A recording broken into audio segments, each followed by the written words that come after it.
Kia ora, I'm Carolyn Young, Chief Executive at Retail NZ. Welcome to today's episode where we'll be discussing inspiring women in retail. I'm joined by Renee Rowland, who's the Association Manager for Booksellers Aotearoa, New Zealand, the Trade Association for New Zealand's bookshops.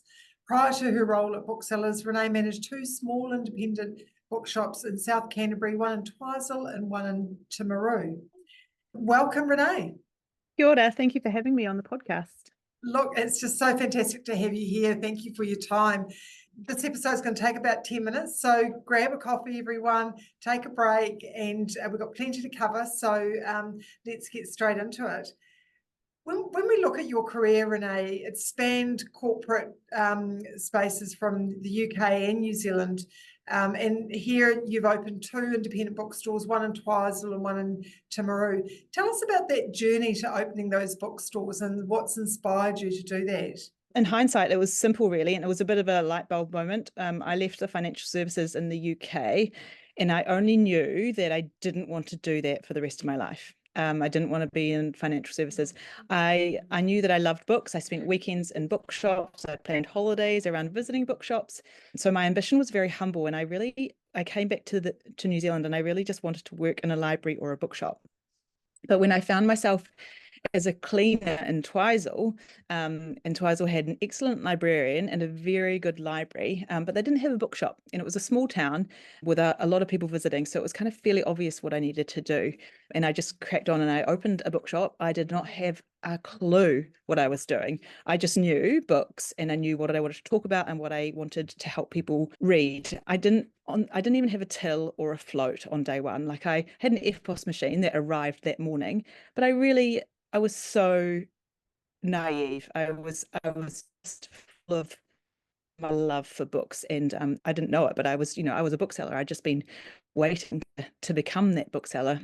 I joined the Booksellers Association about a year later, and that's when I really started to understand the game that I had begun to play and what it took to be a retail business as well as a book business.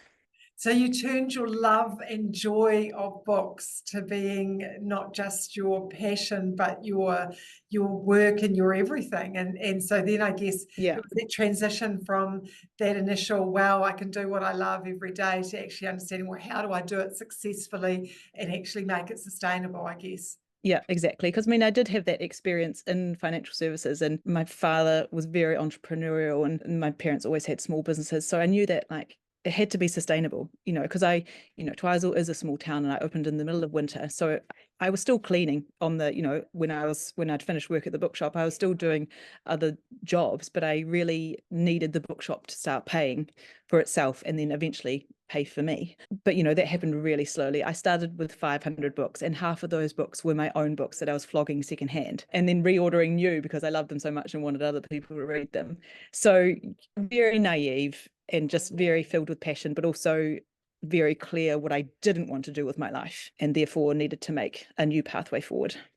It's really great courage to take that leap of faith of creating your passion to be your work and being a business owner and starting from scratch and from nothing. Do you think you'd have the courage to do that again? Yeah, well, it's kind that you call it courage. I just think it's naivety, and probably a bit of Kiwi gumption. It's just like, oh yeah, we'll give that a go.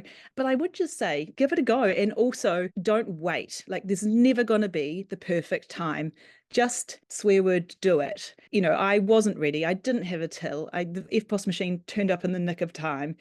It still smelt of paint. There were still books in boxes, but I just opened. Just don't wait for the next thing or the next thing, because you'll always be waiting. It's never going to be perfect. So that's my advice. Just crack on. There's that thing about not waiting for perfection, because as you say, it can take a long time to have everything lined up and be perfect. Whereas it's understanding which pieces you have to wait for and which pieces you just start, and those things will come. So and then once you open, that's when the optimization begins. The path to perfection, you'll never reach it. You're constantly, my staff were always being driven up the wall because they'd come into the bookshop after a couple of days and things would completely change, because I'm like, no, I want to try something new. The other way wasn't working.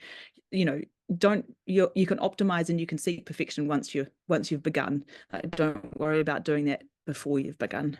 Yeah, and I think what you're saying there also is that, you know, if you're standing still and not looking forward and not moving forward, you're going backwards, right? By actually always Yeah. challenging yourself to do something more and different keeps Hmm. you invigorated, your store inspiring for people coming in the Yeah. store.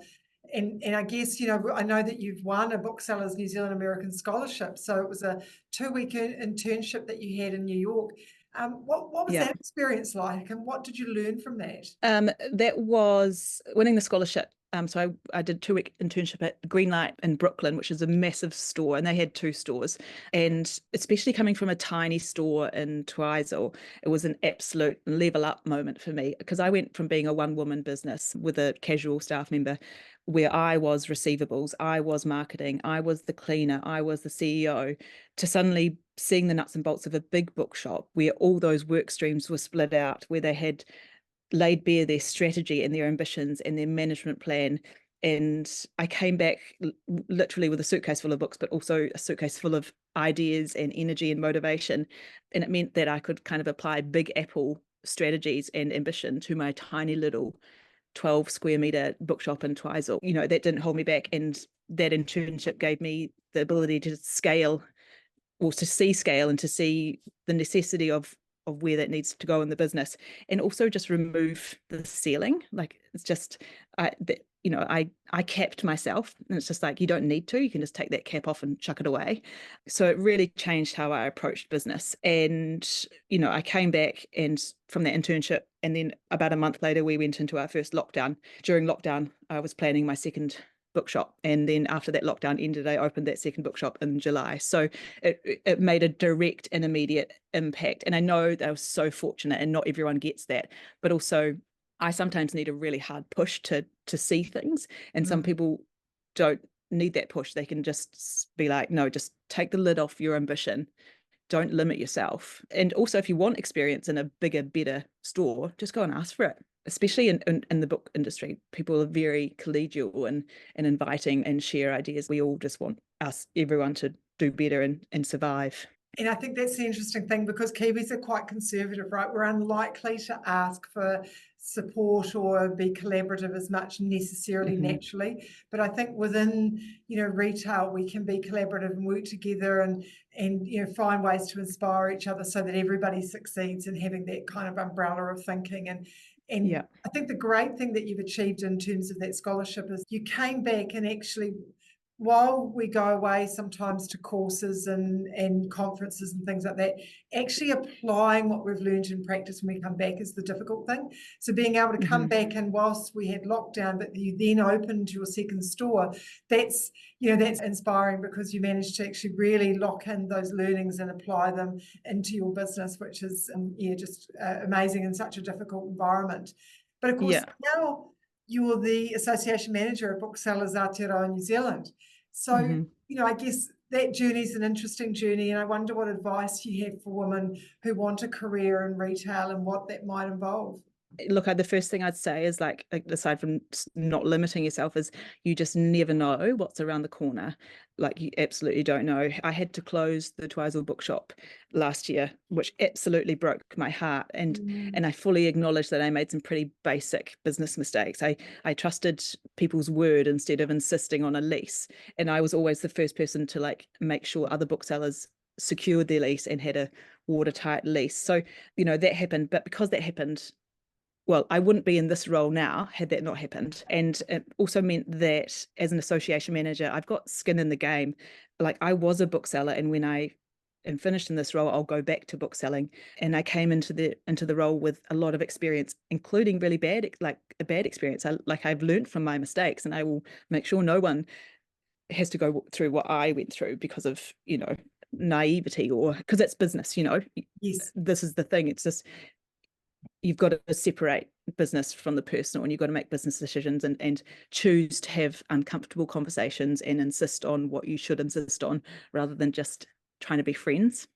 Yeah, that's really it's easier said than done though, but it is super important in business to make sure that you keep those things separate, and where you require, as you say, you know, full leases, everything documented, legal advice, that you go through and do those to protect yourself.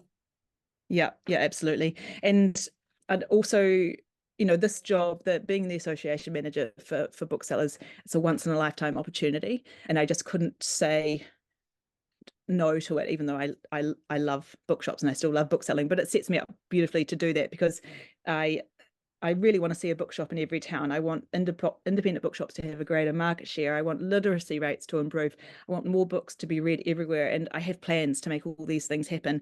So I love this job, and I'm going to give it my best shot. And that's all I can do. I would just say, especially to women, like, imposter syndrome is a real thing, no matter where you are.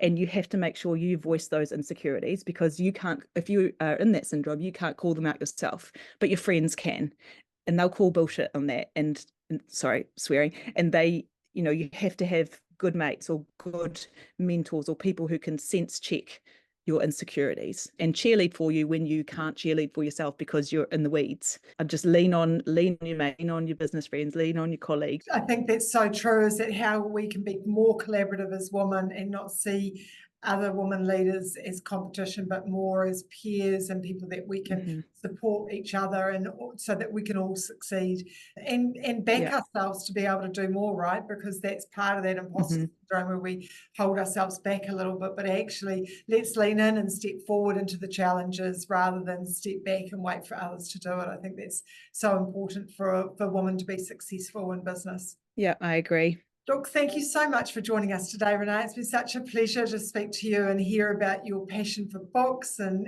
everything reading and literacy and business, and how your career in retail started and how it's grown. It's really been inspiring.